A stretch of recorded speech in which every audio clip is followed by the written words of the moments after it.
us coming together and looking at what is best in terms of Merritt.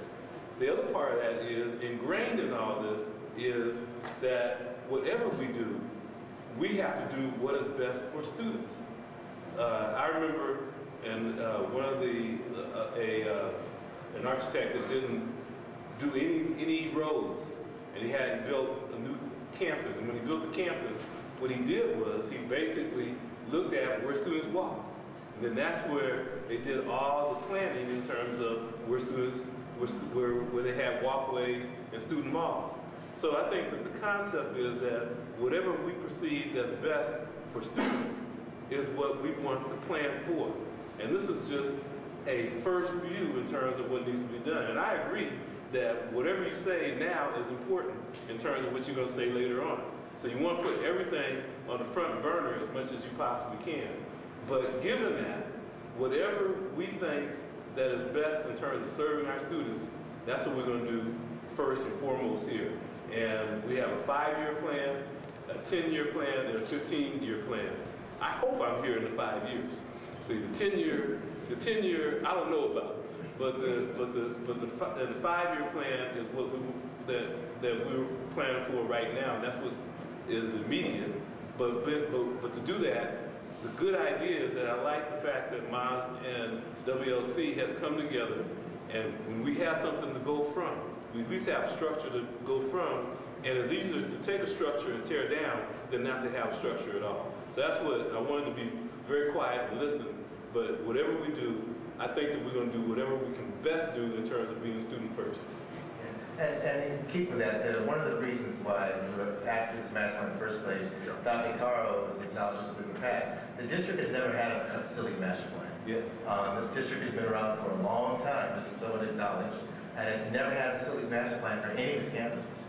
And that's one of the reasons why things have been built, money's been spent, things have been done based on whatever the need is at the time. And the idea is to develop a plan that will be changing and will be revised, but it's a plan that gives you a basis from which to move forward in the next 10 years. And 5 years from now, this plan will be revisited, more than likely, and then it'll be updated based on whatever is happening in 5 years from now. So at least you now have a base in which to work from, and that's the intent.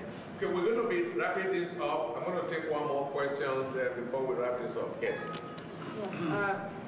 One of the things that I really appreciate, and I'm not sure if everyone realized, but is that we had quite a good turnout when we did the initial charrette to begin to visualize this whole thing. And the most exciting and really productive table, even though everyone was into it and everyone was being productive and creative and innovative, the most exciting one really was the table full of about 10 students. And I see where much of their ideas came through in this, and that's exciting to me. But I'm one of maybe 30 other faculty or administrators that are in the room, and I think it would be really incredibly important, first of all, for students to see your presentation, which I think is an excellent presentation, and second of all, to have next to that original drawing that's a large, it was a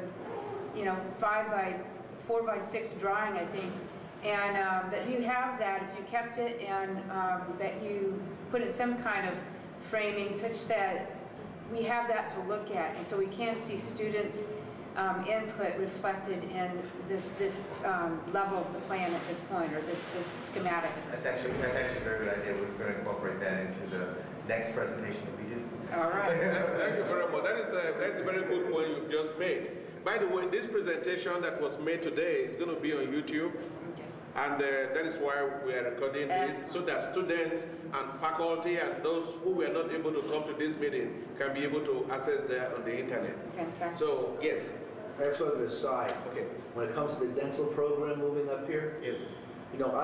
I go to some of these budget meetings with Dr. Allen, yes, where he makes presentations where he compares the 4 colleges and he looks at what percentage of the budget each college spends and what the FTES generated by the college is, yes, and then tends to beat up on Merritt and College of Alameda. So bringing another program here, while I understand it would work very well with Allied Health, we need to also explain that it's a low productivity program, so that doesn't help our ratio of percentage of budget spent and FTES generated. Even though it makes sense, because he uses it as a broad stick to sort of brandish at times, which I don't feel comfortable with that approach. Because we're talking about FTE reallocation of monies. Right. And we can't really have a situation where our eyes are being put out and then you're saying, oh, why can't you see? Because as you know, the budget allocation model is all FTES generated. Yeah, I like your analogy of describing that. So with that, I want to thank all of you for coming, and we're going to move this to the next step. But I can assure you that all the issues that we have today would be memorialized and be written in the document that this is a guide. And by no means was it determined that you're not going to make changes to it as the name is. So thank you very much. And in the end, I really want to thank Sadiq for bringing us all together.